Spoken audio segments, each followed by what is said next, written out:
Islom Karimov u hokimiyatga kelmadi, uni o'zi yaratdi. Boy oiladan chiqmadi, tayyor yo'l qidirmadi, o'z yo'lini o'zi ochdi. Yoshlik oddiy, orzular katta. Orzulari esa millatning orzulariga aylandi. Imperiya qulardi, tizim parchalanardi, u esa millatni ko'tardi. Mustaqillik bu uning uchun shior emas edi, bu zarurat edi. U hokim emas, muhandis edi. Davlatni xaritada emas, ongda chizdi. Poydevorni beton bilan emas, iroda bilan quydi.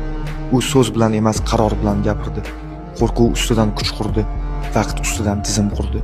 U bilan bayroq balandlashdi, u bilan davlat mustahkamlandi, u bilan millat o'zini tanidi. Qonunlar qattiq bo'ldi chunki zamon yumshoq emas edi. Har bir qaror sharoitga javob edi. 25 yil vaqt emas, bu avlodlarning ongiga yozilgan kod edi. U kodni u yozdi. Qon bilan, vaqt bilan, iroda bilan. U ketdi, lekin u yozgan kod ishlashda davom etmoqda. Maydonlar, bayroqlar, qonunlar ular gapirmaydi, lekin seziladi.